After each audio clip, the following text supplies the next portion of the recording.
We conclude the 13th chapter giving us insight into various levels of the Beinoni. Now, the Beinoni, the intermediate individual who has mastery over the garments of self-expression of the soul, which is thought, speech, and action.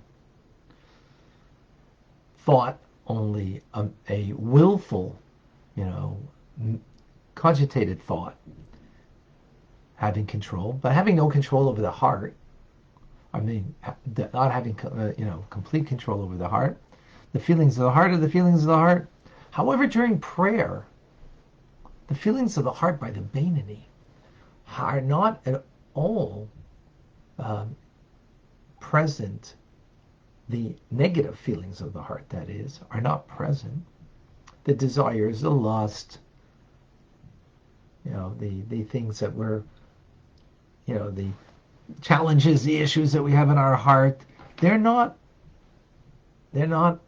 there during prayers.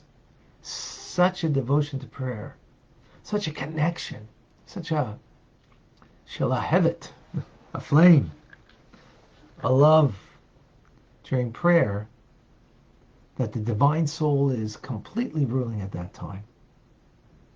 However, as we mentioned previously, after the prayers, the desires of the heart come back. And then they bring up to thoughts that are negative thoughts, even perhaps a desire to say something negative or do something wrong. Right? But the Beinoni doesn't allow playtime in the head or to say or do anything that would be incongruent with the divine wish. Yet that prayer, how did we see that? Is it truth? Because truth, we understand, is something that lasts. Something that's true is true because it's true and always true. As the word emes in Hebrew, which means truth, is the first, middle, and last letter of the Hebrew alphabet because it's true from the beginning, middle to end. Well, is this a true love of God if it afterwards kind of dissipates?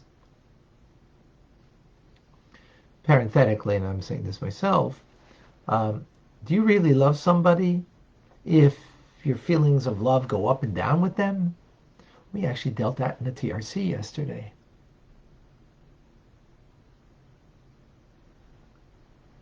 Right? I quickly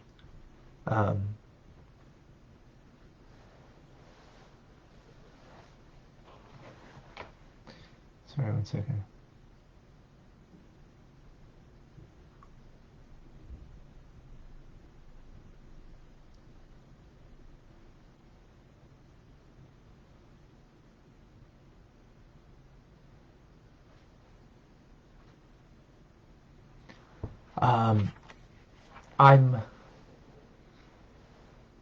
So if that love is up and down, that's not a true love.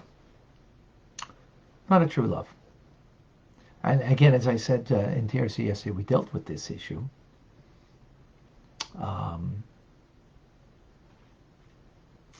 here, then, how do we compare it to the tzaddik, the righteous person? The righteous person, their love of God is a perfect truth because it's constant. It's not just during prayer. It's not just, here and gone then afterwards. It's always. But by the Beinoni, it dissipates. It disappears afterwards. So perfect truth is that of the righteous. Nevertheless, says the Alter Rebbe, truth is not only absolute. It's also relative. What does that mean? In other words, relative to the rank of the Beinoni, meaning the level of their love, it's also not a perfect truth, but it is a perfectly true service based on their level. Since that Beinoni has the power to do that on a daily basis, so it may not be a truth consistent throughout the day, that the love of God, which is by the righteous, never ceases for a moment by the righteous.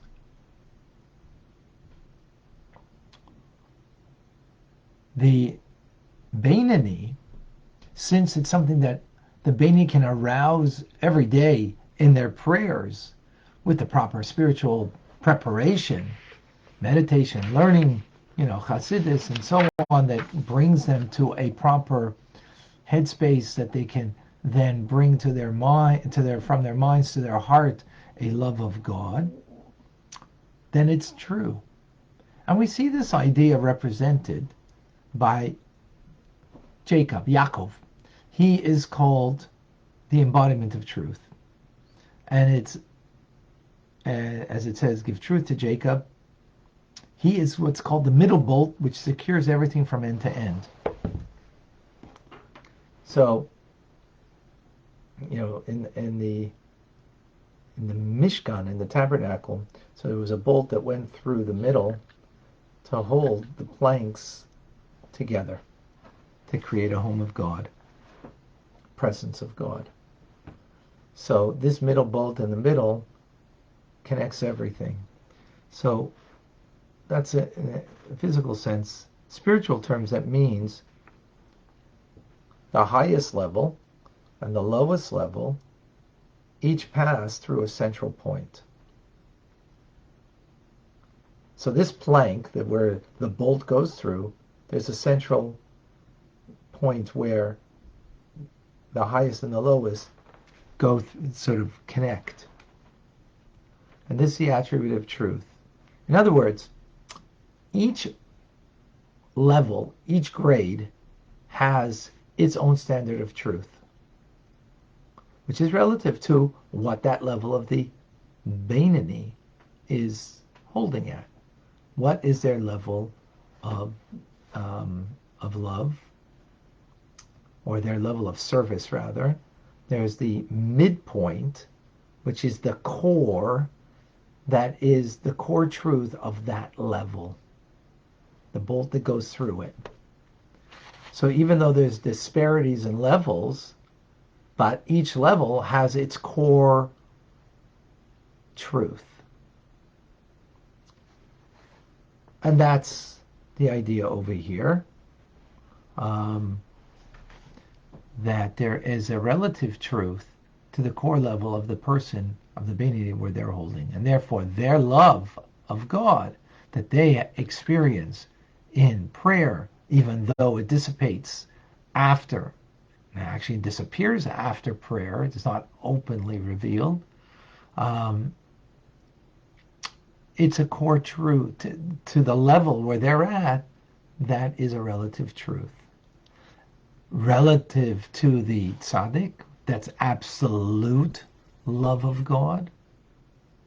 So it's not absolute, but relative to the person's level, it is truth, a true and pure way to serve God. With that, the Alter Rebbe concludes chapter 13. So a very important idea about truth that comes out over here. There is absolute truth, because something that is true never changes. God, before he created the world, he was one and only. After he creates the world, he is one and only. He didn't change. So God is the absolute truth. He doesn't change. Right? The righteous, being that their heart is completely transformed from any negativity, any self-directed feelings, those feelings are all directed towards God. And the complete righteous, completely so, that there's everything that they do is only for the sake of God, which is pretty powerful when you think about it. And therefore, that's absolute because it doesn't change. It doesn't matter what the situation they are involved in. They have the love of God, revealed and part of their reality. They don't have to, it's there. It's a part of them at all times. And therefore that's absolute, because absolute in the sense that there's no change. The Beinoni and the rest of us, there'll be ups and downs. But when that love is revealed, for the Beinoni, he's being true to the core of that level. So it's a relative form of love. So truth is absolute and relative at the same time, which is an amazing idea to kind of live with. All right. Have any questions here? Any comments? Any thoughts?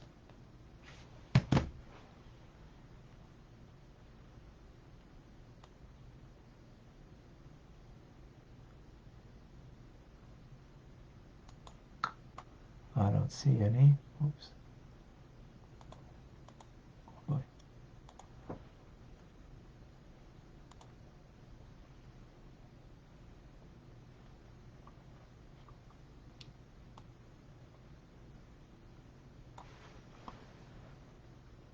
Okay.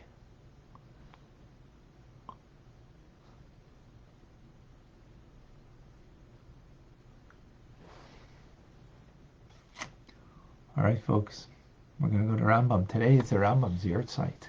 It's his day of passing, the 20th of Tevis. Great day to learn Rambam. I'm Rabbi Ronnie Fine, coming to you from Chabad Tzich and Kadesh in Montreal, Canada, where it's a privilege and a pleasure to share with you the Tanya. Have an amazing day. Thank you for joining.